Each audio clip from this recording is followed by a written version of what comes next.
അങ്ങനെ ഈ കോടമഞ്ഞിൻ്റെ കൂടാരത്തിലേക്ക് കുളിർകാറ്റിൻ്റെ അകമ്പടിയോടെ ഈ കളകളാരം മുഴക്കി ഒഴുകുന്ന തേനരുവികളും അതിൽ കുളിച്ചുല്ലസിക്കുന്ന പക്ഷിമൃഗാദികളെയും ആവോളം കണ്ടാസ്വദിക്കാൻ വിനോദസഞ്ചാരികളുടെ പരദീസയായ ഈ പൈതൽ മലയിലേക്ക് ഹൃദയത്തിൻ്റെ ഭാഷയിൽ, സ്നേഹത്തിൻ്റെ ഭാഷയിൽ ഞാൻ നിങ്ങളെല്ലാവരെയും ഫോറസ്റ്റ് ഡിപ്പാർട്ട്മെൻറ്റിന് വേണ്ടി ക്ഷണിക്കുകയാണ്, സ്വാഗതം ചെയ്യുകയാണ്.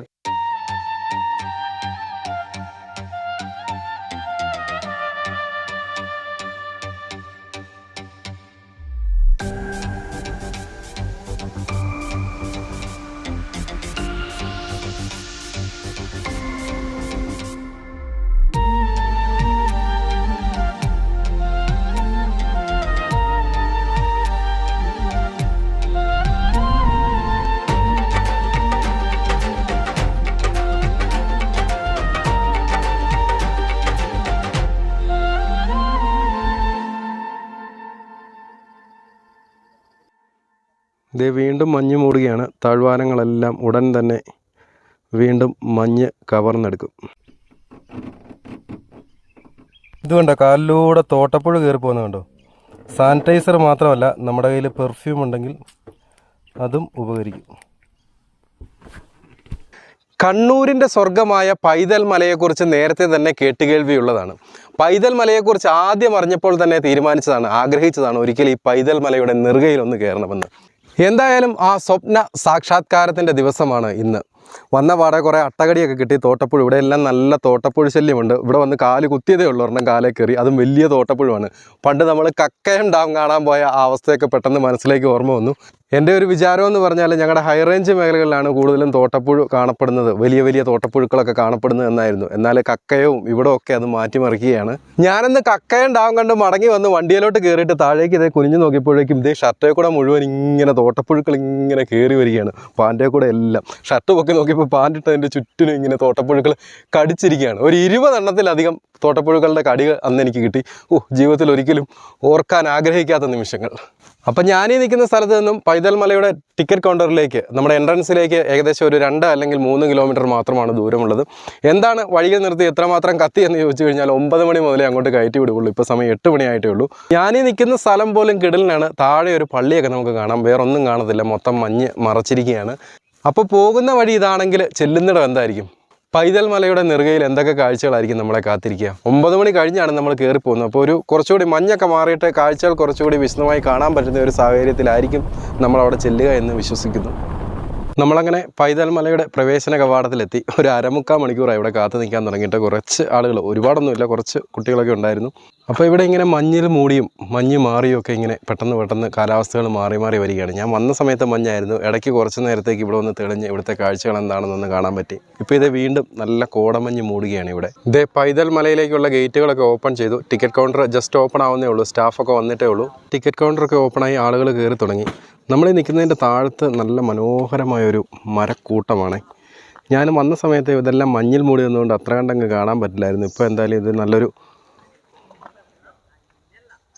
മരക്കൂട്ടമാണെന്ന് മനസ്സിലാവുന്നുണ്ട്.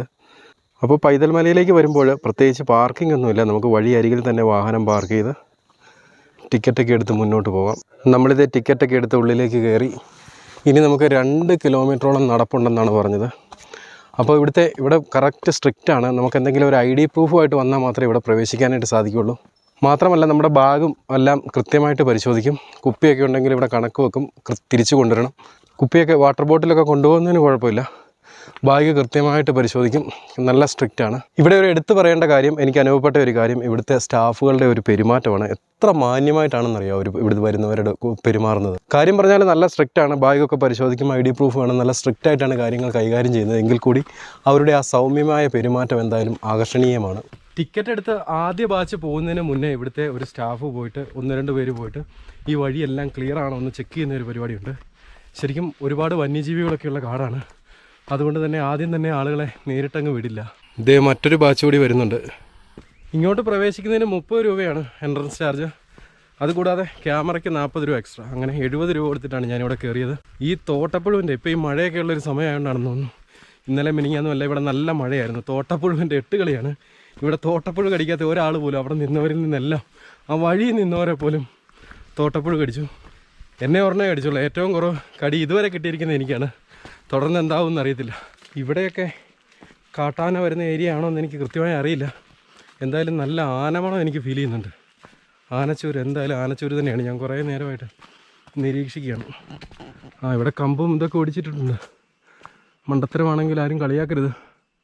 ഒരാനയുടെ സാന്നിധ്യം എനിക്കിവിടെ ഫീൽ ചെയ്യുന്നുണ്ട്.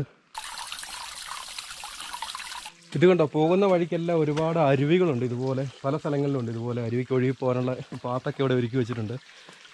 ശരിക്കും മഴക്കാലമാണെങ്കിൽ നല്ല രീതിയിലുള്ള വെള്ളമുള്ള അരുവികളാണ്. ഇപ്പം ചെറിയ മഴയൊക്കെ ഉള്ളതുകൊണ്ട് ചെറിയ വെള്ളമേ ഉള്ളൂ. അപ്പോൾ എല്ലാവരും കുപ്പി, വാട്ടർ ബോട്ടിലും ഫുഡും ഒക്കെ ആയിട്ടാണ് ഇങ്ങോട്ട് വരുന്നത്. ഫുഡൊക്കെ കൊണ്ടുവരാം, പക്ഷേ പ്ലാസ്റ്റിക്കിൽ കൊണ്ടുവരാൻ പാടില്ലെന്നേ ഉള്ളൂ. അപ്പോൾ വെള്ളം എന്തായാലും പലരും കൊണ്ടുവരാറുണ്ട്. അപ്പോൾ കുപ്പിയൊക്കെ അലൗഡാണ്. എൻ്റെ കൈ കുപ്പിയൊന്നും കാണാഞ്ഞതുകൊണ്ട് അവർ അതിശയപ്പെട്ടു. വെള്ളമൊന്നും ഇല്ലാതെയാണോ പോകുന്നതെന്നുള്ള രീതിയിൽ അവർ തിരക്കി. അപ്പോൾ അവരെന്നോട് പറഞ്ഞു, പോകുന്ന വഴിക്ക് അരുവികളുണ്ട്, ധൈര്യം വേണ്ട, അതിലെ വെള്ളം കുടിക്കാം. അല്ലെങ്കിൽ എവിടെയൊക്കെ പൈപ്പും ഉണ്ടെന്ന് പറഞ്ഞു, അതിലെ വെള്ളം വേണമെങ്കിലും കുടിക്കാമെന്ന് പറഞ്ഞു. അപ്പോൾ വെള്ളം കൊണ്ടുവരേണ്ട കാര്യമില്ല, അരുവിയിലെ വെള്ളം ധൈര്യമായിട്ട് കുടിക്കാമെന്നാണ് ഫോറസ്റ്റ് ഡിപ്പാർട്ട്മെൻറ്റിൻ്റെ സ്റ്റാഫുകളുടെ ഉറപ്പ്. നീലിമ ഷെറിൻ, തനിനാടൻ കലാരൂപം.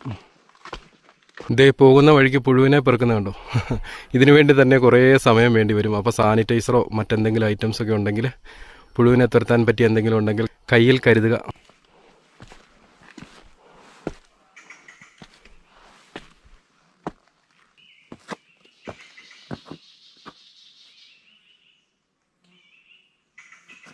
വീണ്ടും ഉഗ്രൻ ആനമണം. എന്തായാലും ഉറപ്പായിട്ട് ഇവിടെ ആനയുണ്ട്. വഴിക്കെങ്ങും ആനപ്പെണ്ണം കണ്ടില്ല. അങ്ങനെ ആകുമ്പോൾ ഇവിടെ ആനയില്ല. അയ്യോ, നല്ല ആനമണം തന്നെ. വേഗം പോട്ടെ, ആൾക്കാർ ഞാൻ ഒറ്റയ്ക്കായി. ഇത്രയും മരങ്ങളുള്ളത് കൊണ്ട് ആനയെ അത്ര കണ്ടങ്ങ് പേടിക്കേണ്ട കാര്യമില്ല. ആനയ്ക്കിത് വലിയ തടസ്സമാണെങ്കിൽ നമുക്കത്ര തടസ്സമല്ല ഈ മരങ്ങൾ. ഇതിനിടയിലൂടെ നമുക്ക് ഓടാൻ പറ്റും. ഇതേ ഇവിടെ പ്രകൃതി ഒരുക്കിയിരിക്കുന്ന ഒരു ഊഞ്ഞാൽ. ഇതുപോലെ നടന്ന് മടുത്ത് വരുമ്പോൾ കുറച്ച് വിശ്രമം ആരാണ് ആഗ്രഹിക്കാത്തത്? അതും ഊഞ്ഞാലിലുള്ള വിശ്രമം. ഇല്ല, ഊഞ്ഞാലിൽ ആടുന്നില്ല. ഊഞ്ഞാലെ പോയി പിടിച്ചതേ മേളിൽ നിന്ന് വലിയ പെരുമഴ പെയ്തു. മഴ പെയ്ത് വെള്ളമാണല്ലോ മുകളിലെല്ലാം. അതുകൊണ്ട് അതിൻ്റെ കീഴേ കയറി നാടിയാൽ മൊത്തം നനയും. കാര്യം പറഞ്ഞാൽ കല്ലുകൊണ്ട് സ്റ്റെപ്പുകളൊക്കെ ഉണ്ടാക്കിയിട്ടിട്ടുണ്ട്. പക്ഷേ ഇതൊന്ന് കയറി പോകണമെങ്കിൽ സ്വല്പം പാടാണ്. താഴത്ത് നിന്ന് കൂകി വിളിച്ചുകൊണ്ട് വലിയ ഒച്ചത്തിൽ പാട്ടൊക്കെ പാടി ഒരു ടീം വരുന്നുണ്ട്. ശരിക്കും ഫോറസ്റ്റ് ട്രെക്കിങ്ങിൽ അത് ഒരു മര്യാദയല്ല. ശരിക്കും അവിടെ എഴുതിയൊക്കെ വെച്ചിട്ടുണ്ട്, ഫോറസ്റ്റിനുള്ളിൽ മര്യാദ പാലിക്കണം, നിശബ്ദത പാലിക്കണം എന്നൊക്കെ. അതൊക്കെ വന്യജീവികളെ ശല്യം ചെയ്യും എന്ന് മാത്രമല്ല, അവയെ പ്രകോപിപ്പിക്കുന്നതിനും ഇതൊക്കെ കാരണമാവും. ഇടതൂർന്ന മരങ്ങൾക്കിടയിലൂടെ ഒരേ നടപ്പ്. ശരിക്കും ബോറടിച്ച് തുടങ്ങിയപ്പോഴാണ് ഇതേ വ്യത്യസ്തമായ ഒരു കാഴ്ച. ഇവിടം കൊണ്ട് ഭൂപ്രകൃതി ചെറുതായിട്ടൊന്ന് മാറുകയാണെന്ന് തോന്നുന്നു. ഇവിടെ നല്ലൊരു വ്യൂ കൂടി ഉണ്ടെന്ന് തോന്നുന്നു കേട്ടോ. സൂപ്പറായിരിക്കും. അയ്യോ, ഭൂപ്രകൃതി മാറുന്നൊന്നുമില്ല. ഇനി തുടർന്നും വന്ന വഴി പോലുള്ള തന്നെ വഴികളാണ്. ഇതേ നമ്മുടെ ചുരുളി സിനിമയ്ക്കകത്തൊക്കെ കാണുന്ന സാധനം. എന്നിട്ട് നമ്പൂതിരി പന്താണെന്ന് പറഞ്ഞ് കൊട്ടലെടുത്തിട്ടുണ്ട് പോകുന്നത്. ആ ജീവിയുടെ പേരെന്താണെന്ന് കിട്ടുന്നില്ല. സാധാരണ മരക്കൂട്ടങ്ങൾക്കിടയിൽ തെളിഞ്ഞാണ് കാണപ്പെടുന്നതെങ്കിൽ ഇവിടെ കണ്ടോ, ഇരുമ്പ് വിഷയമല്ലാത്ത എന്തോ ഒരുതരം ചെടിയാണ് കൂട്ടമായിട്ട് ഇവിടെ എല്ലാം മരങ്ങൾക്കിടയിലൂടെ കൂട്ടമായിട്ട് കാണപ്പെടുന്നു. ഇവിടെ ഒരുപാട് ഔഷധ സസ്യങ്ങളുണ്ടെന്നൊക്കെ ഞാൻ എവിടെയോ വായിച്ചിരുന്നു. അതിൽ തന്നെ അങ്കര എന്ന് പറയുന്ന ഒരു ചൊറിയുന്ന ഒരു സസ്യമുണ്ട്. അതിൽ തൊടുകയോ അതിൽ തൊട്ട് കഴിഞ്ഞാൽ കടുത്ത വേദനയോ ചൊറിച്ചിലോ കടുത്ത പനിയൊക്കെ വരുമെന്നാണ് പറയുന്നത്. ആനകൾ വരെ ഈ സസ്യം കണ്ടു കഴിഞ്ഞാൽ വഴി മാറി പോകുമെന്നൊക്കെയാണ് പറയപ്പെടുന്നത്. അത്ര ദൂരമൊന്നും അല്ലെങ്കിലും നടന്ന് ഇടപാട് തരും. നല്ല പാടാണ്, നല്ല ടഫായിട്ടുള്ള ട്രക്കിംഗ് ആണ്. അപ്പോൾ ഇതേ പ്രതീക്ഷയുടെ വെള്ളി വെളിച്ചം. ഇതിനപ്പുറത്തേക്ക് സാഹചര്യങ്ങൾ മാറുകയാണ് എന്ന് ഉറച്ച് പ്രതീക്ഷിച്ചുകൊണ്ട് മുന്നോട്ട്. മഞ്ഞാണെന്ന് തോന്നുന്നു, ഒന്നും കാണിക്കില്ല എന്ന് തോന്നുന്നു. ശരിക്കും ഇവിടെ വന്നവരെല്ലാം സന്തോഷം കൊണ്ട് തുള്ളിച്ചാടുകയാണ്. ഞാൻ മാത്രം നിരാശപ്പെട്ട് ഇതേ പാറപ്പുറത്ത് ഇങ്ങനെ ഇരിക്കുകയാണ്. മറ്റൊന്നും കൊണ്ടല്ല, നമ്മൾ പൈതൽമലയെ കാണാൻ ഉദ്ദേശിച്ച കാലാവസ്ഥ ഇതല്ല. പൈതൽമല ഇങ്ങനെ ആയിരിക്കുമെന്ന് നമുക്കറിയാം. എങ്കിലും സമയം ഇതേ ഇപ്പോൾ ഏതാണ്ട് ഒരു 10:30 മണിയായി. ഞാനൊന്ന് വെയിറ്റ് ചെയ്യുകയാണ്. കുറച്ചൊന്നും മഞ്ഞ് ചിലപ്പോൾ കുറച്ച് സമയത്തേക്കൊന്ന് മാറിക്കിട്ടും. അപ്പോൾ ഇവിടെ നിന്നൊരു കാഴ്ചയുണ്ടായിരുന്നു, നമുക്ക് പോകേണ്ട വ്യൂ പോയിൻറ്റിൻ്റെ ഒരു കാഴ്ച. ഇവിടെ നിന്നാണോ ആ കാഴ്ച ഉള്ളതെന്ന് എനിക്ക് കൃത്യമായി അറിയില്ല. വരുന്നവരെല്ലാം ഭയങ്കര ഹാപ്പിയാണ്. എന്തായാലും ജസ്റ്റ് ഒന്ന് വെയിറ്റ് ചെയ്ത് നോക്കാം. ഞാനൊഴിച്ച് ഇവിടെ വന്നിരിക്കുന്നവരെല്ലാം എന്തായാലും നല്ല ഹാപ്പിയാണ്.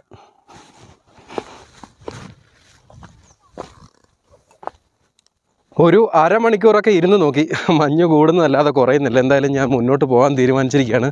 നമ്മളൊരു പക്ഷേ പോയിട്ട് അവിടെ പോയിട്ട് തിരിച്ചു വരുമ്പോഴെങ്കിലും ഇവിടെ നിന്ന് അവിടുത്തെ കാഴ്ചകളൊന്ന് കാണാൻ പറ്റുമെന്ന് നമ്മൾ വിചാരിക്കുന്നു. എന്തായാലും നമ്മുടെ തൊട്ട് മുമ്പിൽ മാത്രം മഞ്ഞൊന്ന് മാറിത്തരും. തൊട്ടപ്പുറത്തേക്കൊന്നും എന്താണ് കാഴ്ച, എങ്ങോട്ടാണ് നമ്മൾ പോകുന്നതെന്നോ യാതൊരു ഐഡിയയുമില്ല. ഈശ്വര, ഇതിലിങ്ങനെ താഴോട്ട് ഇറങ്ങി പോകണം. ദുർഘടമായ പാതയാണ്. എങ്ങോട്ടാണ് നമ്മൾ പോകുന്നതെന്ന് യാതൊരു ഐഡിയയുമില്ല.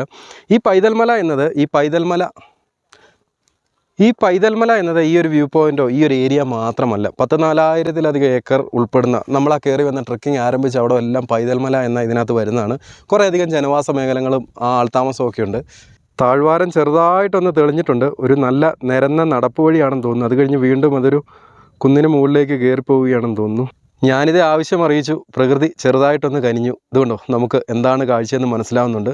അധികം ഹൈറ്റിലേക്കല്ല, നമ്മളിനിയും ഉള്ളതിലും കുറച്ചുകൂടി താഴ്ന്ന ഹൈറ്റിലാണ് ആ മലയുള്ളത്. നമ്മൾ കുറച്ചുകൂടി താഴേക്ക് ഇറങ്ങിയിട്ട് വീണ്ടും ചെറിയൊരു കുന്ന് കയറുന്നു. ഇതേ വീണ്ടും മഞ്ഞ് മൂടുകയാണ്. താഴ്വാരങ്ങളെല്ലാം ഉടൻ തന്നെ വീണ്ടും മഞ്ഞ് കവർന്നെടുക്കും. മഴക്കാലത്തൊക്കെയാണ് വരുന്നതെങ്കിൽ ഇവിടെ നല്ലൊരു കുളമുണ്ട്. അത് ഈ വെള്ളമൊക്കെ ആയിട്ട് പ്രത്യേക ഒരു ആംബിയൻസ് ആണ്. ഇവിടെ നോക്കുമ്പോഴേക്കും ആ കുളമൊക്കെ കൂടിയിട്ട് അടിപൊളിയായിരിക്കും. ഇപ്പോൾ എന്നാൽ കുറച്ച് വെള്ളം മാത്രമാണ് ആകെ അവശേഷിക്കുന്നത്. ഞാനിങ്ങനെ അങ്ങ് നടക്കുകയാണ് സമുദ്രനിരപ്പിൽ നിന്നും 4,500 അടി ഉയരത്തിലൂടെ പൈതൽ മലയുടെ തണുത്ത കാറ്റൊക്കെ ഏറ്റ് ഒന്നും കാണാതെ എന്നല്ല, കുറച്ച് പുൽമേടുകളൊക്കെ കാണാം. അവിടെ ഒരു വ്യൂ പോയിൻ്റ് ഇതേ വീണ്ടും തെളിഞ്ഞു വരുന്നുണ്ട്. എന്തായാലും കുറേ ആളുകൾ അവിടെ ഉണ്ട് കേട്ടോ. കൊള്ളാം.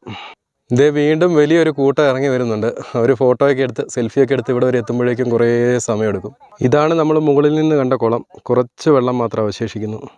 മഞ്ഞ് വീണ്ടും ഒന്ന് പൊടിക്കടങ്ങിയിട്ടുണ്ട്. നമുക്ക് വേഗം പോകാം.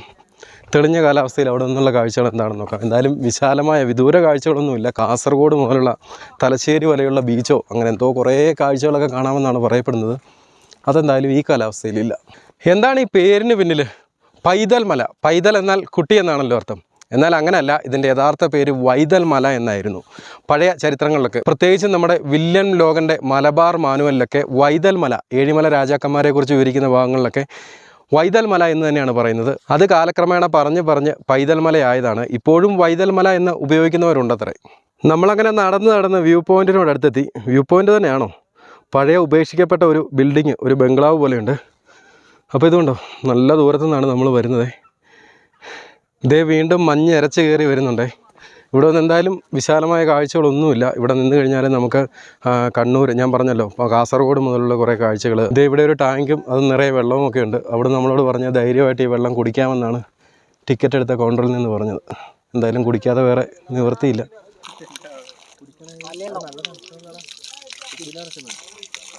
ഇതേ കണ്ണൂരിൻ്റെ കണ്ണപുരംകാരായ കുറച്ച് കൂട്ടുകാരെ നമുക്കിവിടെ കിട്ടി.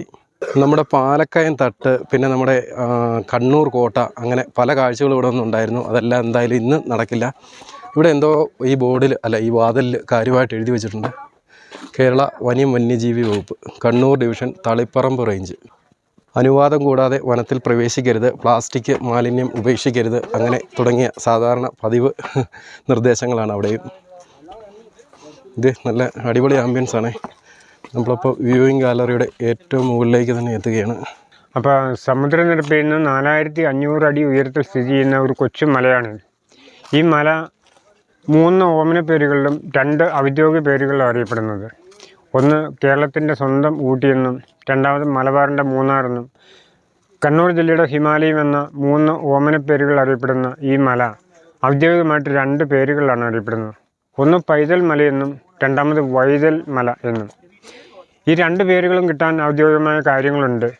ഒന്ന് വൈതൽ മല എന്ന് പേര് കിട്ടാൻ കാരണം ഈ മലയുടെ മുകളിൽ വന്ന് കയറി കഴിഞ്ഞാൽ 5 കിലോമീറ്ററോളം നമുക്ക് വൺ സൈഡ് നടന്ന് കാണാനുള്ള ഏരിയ ഉണ്ട്. അതിൽ ലാസ്റ്റ് ഏറ്റവും അങ്ങേ അറ്റത്ത്, അതായത് കാപ്പിമലയിൽ നിന്ന് കയറുന്നതിൻ്റെ 2 കിലോമീറ്ററുടെ അപ്പുറത്ത്. അങ്ങോട്ടേക്ക് ഇവിടെ വരുന്നവർക്ക് പ്രവേശനമുണ്ടോ? അങ്ങോട്ടേക്കെല്ലാം ഇവിടെ വരുന്നവർക്ക് പ്രവേശനമുണ്ട്. പക്ഷേ എങ്കിൽ ഇപ്പം നമ്മളൊരു 4 മാസത്തോളമായിട്ട് ആൾക്കാരെ അങ്ങോട്ട് വിടാറില്ല. കാരണം എന്താണെന്ന് വെച്ച് കഴിഞ്ഞാൽ ഇവിടുന്ന് ഒരു 4 കിലോമീറ്റർ നമ്മൾ ഈ പൊട്ടംപ്ലാവിൽ നിന്ന് വന്നു കഴിഞ്ഞാൽ നമ്മുടെ ടിക്കറ്റ് കൗണ്ടറിൽ നിന്ന് ടിക്കറ്റ് എടുത്തിട്ട് പുൽമേട്ടിലെത്തിയാൽ അവിടുന്ന് നേരെ വലതു ഭാഗത്തേക്ക് പോയാൽ വൺ സൈഡ് 4 കിലോമീറ്റർ ദൈർഘ്യമുണ്ട്.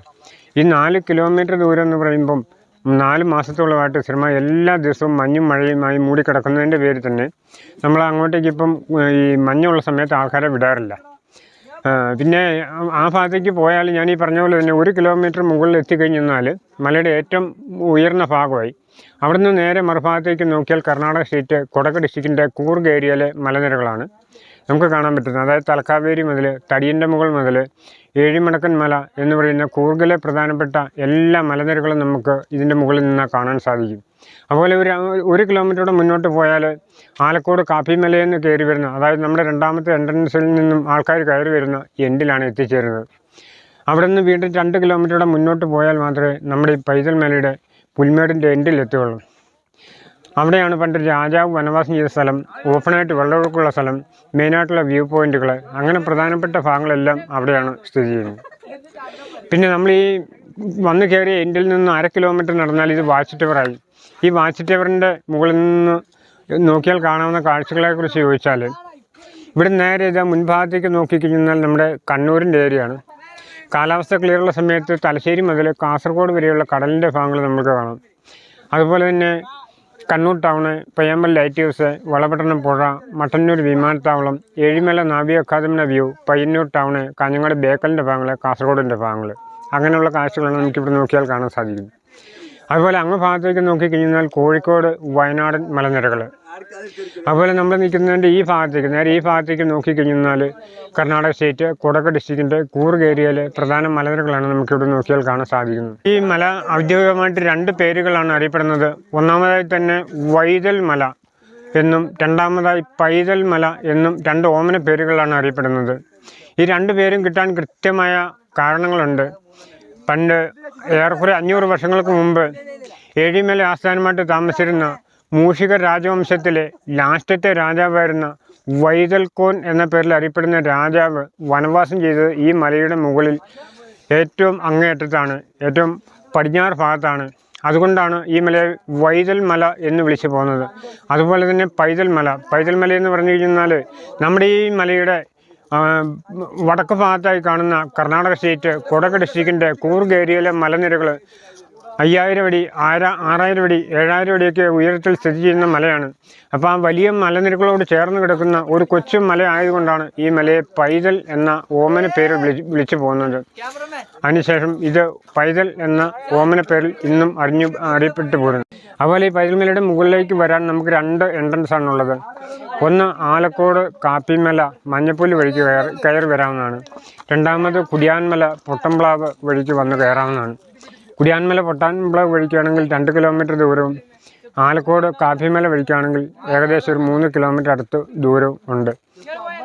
അങ്ങനെ ഈ കോടമഞ്ഞിൻ്റെ കൂടാരത്തിലേക്ക് കുളിർകാറ്റിൻ്റെ അകമ്പടിയോടെ ഈ കളകളാരവും മുഴക്കി ഒഴുകുന്ന തേനരുവികളും അതിൽ കുളിച്ചുല്ലസിക്കുന്ന പക്ഷിമൃഗാദികളെയും ആവോളം കണ്ടാസ്വദിക്കാൻ വിനോദസഞ്ചാരികളുടെ പരദീസയായ ഈ പൈതൽ മലയിലേക്ക് ഹൃദയത്തിൻ്റെ ഭാഷയിൽ, സ്നേഹത്തിൻ്റെ ഭാഷയിൽ ഞാൻ നിങ്ങളെല്ലാവരെയും ഫോറസ്റ്റ് ഡിപ്പാർട്ട്മെൻറ്റിന് വേണ്ടി ക്ഷണിക്കുകയാണ്, സ്വാഗതം ചെയ്യുകയാണ്.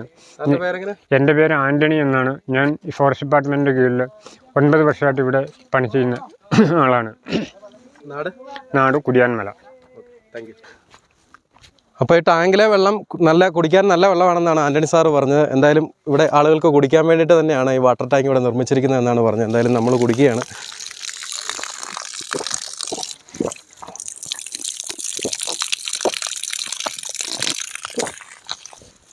നല്ല ഫ്രിഡ്ജിലിരിക്കുന്ന പോലെ വെള്ളമാണ്, നല്ല തണുപ്പ്. അപ്പോൾ നമ്മൾ കുറേയധികം സ്ഥലങ്ങളൊക്കെ ഇവിടെ നിന്നാൽ കാണാമെന്ന് ഞാൻ മുമ്പ് പറഞ്ഞിരുന്നു. അത് ഇവിടെ നിന്നാലല്ല, കുറച്ചുകൂടി ഒരു 400 മീറ്റർ അല്ലേ? 400 മീറ്റർ താഴെ പോയാൽ ഒരു വ്യൂ പോയിന്റ് ആണ്. പക്ഷേ അതിപ്പോൾ കോടയാണെങ്കിൽ നമുക്ക് ആ വ്യൂ കിട്ടാൻ സാധ്യത വളരെ കുറവാണ്.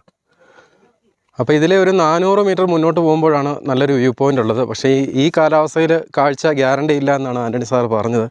എന്തായാലും നമ്മൾ പോയി നോക്കാം. അദ്ദേഹം പറഞ്ഞത് ഇവിടെ കാറ്റ് വീശുകയാണെങ്കിൽ പെട്ടെന്ന് ഈ മഞ്ഞ് മാറും. അതുകൊണ്ട് എപ്പോൾ വേണമെങ്കിലും മഞ്ഞ് മാറി കാഴ്ചകൾ നമുക്ക് പ്രകടമാകാം. അങ്ങനെയല്ല, മഞ്ഞ് എപ്പോഴും ഇങ്ങനെ നിലനിൽക്കുന്ന സാഹചര്യമാണെങ്കിൽ മഴ പെയ്യാൻ പോകുന്നു എന്നതിൻ്റെ സൂചനയാണെന്നാണ് സാറ് പറഞ്ഞത്. അപ്പോൾ നമുക്ക് പോവേണ്ട 400 മീറ്റർ അത്ര നല്ല വഴിയല്ല, അവിടുന്ന് കണ്ട പോലെയല്ല. ഇനിയിപ്പം ദുർഘടമായ പാതയാണ്. ഇതേ താഴെ വ്യൂ പോയിൻറ്റിൻ്റെ ചെറിയൊരു കാഴ്ച നമുക്ക് കാണാം. എന്തായാലും അവിടെ വരെ പോകണ്ടെന്ന് ഞാൻ പെട്ടെന്നൊന്ന് ഓർത്താണ്. പക്ഷേ വ്യൂ പോയിൻറ്റിൻ്റെ ആ ഗാലറിയുടെ കാഴ്ച ഇവിടെ നിന്ന് കണ്ടപ്പോൾ പെട്ടെന്ന് അവിടെ വരെ പോകണമെന്നൊരാഗ്രഹം. ഇതേ ഈ തൊട്ട് മുന്നിൽ കാണുന്ന മല ഇപ്പോൾ കാണത്തില്ല, തൊട്ട് മുമ്പ് വരെ കാണാമായിരുന്നു. തൊട്ടടുത്തൊരു മലയുണ്ട്, അതിനപ്പുറത്തേക്കൊക്കെ കർണാടകത്തിൻ്റെ കുടക് വനങ്ങളാണെന്നാണ് അറിയാൻ സാധിച്ചത്. അപ്പോൾ ഇവിടെ വന്യമൃഗങ്ങളുടെ ശല്യം ഉണ്ടാവാൻ സാധ്യതയുണ്ട് എന്ന് പ്രത്യേകം പറയേണ്ടതില്ലല്ലോ. കുടക് വനങ്ങളുമായിട്ട് ഇത്രയും സാമീപ്യം പുലർത്തുന്ന ഈ മേഖലയിൽ വന്യമൃഗങ്ങൾ എന്തായാലും ഉണ്ടാവും. പ്രത്യേകിച്ച് ആ ലോക്ക്ഡൗൺ കാലത്ത് ഇങ്ങോട്ടൊന്നും ആരും വരാതിരുന്ന സാഹചര്യത്തിലൊക്കെ കാട്ടാനക്കൂട്ടം ഇവിടെ ഈ വ്യൂ പോയിൻറ്റിൽ തമ്പടിച്ചിരിക്കുകയായിരുന്നു എന്നൊക്കെയാണ് അറിയാൻ സാധിച്ചത്. അവിടെ നിന്ന് കണ്ടപ്പോൾ ഈ ഗാലറി വളരെ അടുത്തായിരുന്നു. നമ്മൾ നടക്കും തോറും ഇത് അകന്നകന്ന് പോവുകയാണെന്ന് തോന്നുന്നു. വഴിയാണ് ഏണിയെ കൂടെ ഇറങ്ങി വരുന്ന പോലെയാണ്. അതുപോലെ കല്ലും കൂട്ടമാണ്. അതിനുള്ളിലൂടെയാണ് നമ്മൾ ഇറങ്ങി വന്നത്. ഇതേ വ്യൂ പോയിൻ്റ് പൂർണ്ണമായിട്ടും മഞ്ഞിൽ മൂടി. ഞാനീ നിൽക്കുന്ന ഭാഗവും ഇപ്പം തന്നെ മഞ്ഞിൽ മൂടും. വ്യൂ പോയിൻറ്റിന് തൊട്ടടുത്ത് വരെ എത്തി. കുറച്ചേ ഉള്ളൂ കേട്ടോ. എന്നാലും കഷ്ടപ്പെട്ട് ഇനി അങ്ങോട്ട് ഇറങ്ങി പോകുന്നില്ല. ഒരു കാര്യമില്ല പോയിട്ട്. ഇത് ഇവിടെ നിന്നാലും അവിടെ നിന്നാലും എല്ലാം ഒരേ കാഴ്ചകളാണ്. പതിവായി പറയാറുള്ളത് പോലെ പുക. എവിടെ ചെന്നാലും ഇതാണ് അവസ്ഥ. നമ്മൾ നെല്ലിയാമ്പതി പോയി. നെല്ലിയാമ്പതിയിൽ എന്താണ് ഒന്നും കണ്ടിട്ടില്ല. നെല്ലിയാമ്പതി പോയിട്ട് പല സ്ഥലങ്ങളിലും ഈ അടുത്ത കാലത്തായിട്ട് മഞ്ഞും മഴയൊന്നും മാറിയിട്ട് നമുക്കൊരു സ്ഥലവും കിട്ടുന്നില്ല. അങ്ങനെ ആകുമ്പോൾ പൈതൽ മലയിൽ ഇനിയും ഒരുപാട് കാഴ്ചകളുണ്ട്. ഇത് മൊത്തത്തിലൊരു 5 കിലോമീറ്റർ നടന്ന് കാണാനുള്ള കാഴ്ചകൾ ഈ പുൽമേട്ടിൽ വന്നു കഴിഞ്ഞ് തന്നെ ഉണ്ടെന്നാണ് ആൻ്റണി സാറ് പറഞ്ഞത്. അദ്ദേഹം ഈ ഫോറസ്റ്റ് ഡിപ്പാർട്ട്മെൻറ്റിൻ്റെ ഒരു ടെമ്പററി ഫോറസ്റ്റ് ഗൈഡാണ്, ടെമ്പററി ജീവനക്കാരനാണ്. അപ്പം അദ്ദേഹത്തിൻ്റെ നമ്പർ വേണമെങ്കിൽ ഞാൻ ഈ ഡിസ്ക്രിപ്ഷനിലോ ഇവിടെയൊക്കെ കൊടുത്തേക്കാം. നിങ്ങൾക്ക് എന്തെങ്കിലും ആവശ്യമുണ്ടെങ്കിൽ അദ്ദേഹത്തെ വിളിച്ച് ഇവിടുത്തെ കാര്യങ്ങളൊക്കെ തിരക്കി അന്വേഷിച്ചിട്ട് വരിക. അല്ലാതെ മറ്റെന്തെങ്കിലും സഹായമാണ് അദ്ദേഹത്തിൽ നിന്ന് വേണ്ടതെങ്കിലും എന്തിനും തയ്യാറായിട്ടുള്ള ഒരു നല്ല മനസ്സിനുടമയായിട്ടുള്ള ഒരു മനുഷ്യനാണ്. പിന്നെ ഇവിടെ വരേണ്ട സമയം ടിക്കറ്റ് കൊടുത്തു തുടങ്ങുന്നത് രാവിലെ 9 മണിക്കാണ് എന്ന് നിങ്ങൾ മനസ്സിലാക്കി കഴിഞ്ഞു. വൈകുന്നേരം 4 മണി വരെയാണ് ടിക്കറ്റ് കൊടുക്കുന്നതെന്നാണ് അവിടെ എഴുതി വെച്ചിരിക്കുന്നത്. 5 മണി വരെയാണ് പൈതൽ മല ഓപ്പൺ ആയിട്ടുള്ളത്. 5-ന് ശേഷം 6 മണി വരെ മാക്സിമം. 6 മണിക്കുള്ളിൽ എല്ലാവരും തിരിച്ചിറങ്ങിക്കോണം.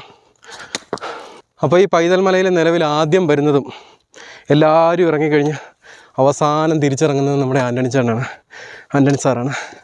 പിന്നെ നിങ്ങൾ വരുന്നത് പൈതൽ മലയുടെ ആ തനത് ഫീൽ, ആ വൈബ് ആസ്വദിക്കാൻ വേണ്ടിയിട്ടാണെങ്കിൽ ഏതാണ്ട് മെയ് തൊട്ട് ഡിസംബർ വരെയുള്ള കാലത്ത് നിങ്ങൾക്ക് വരാം.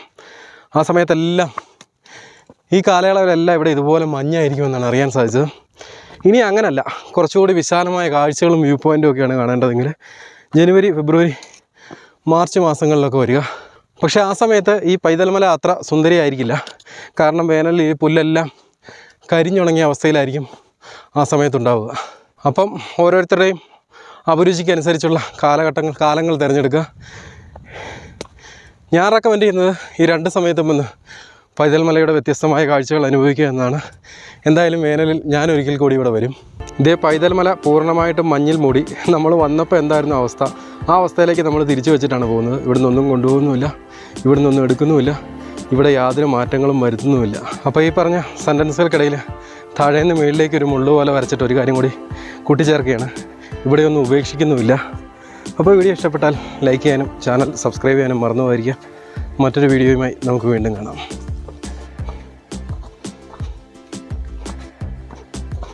ഇത് കണ്ടോ, നമ്മൾ വന്നപ്പോൾ ഉള്ളൊരു ഫീലാണോ നോക്കി. ഈ മരങ്ങൾക്കൊക്കെ, ഈ വനങ്ങൾക്ക് മൊത്തത്തിലാകെ മാറി കാലാവസ്ഥ.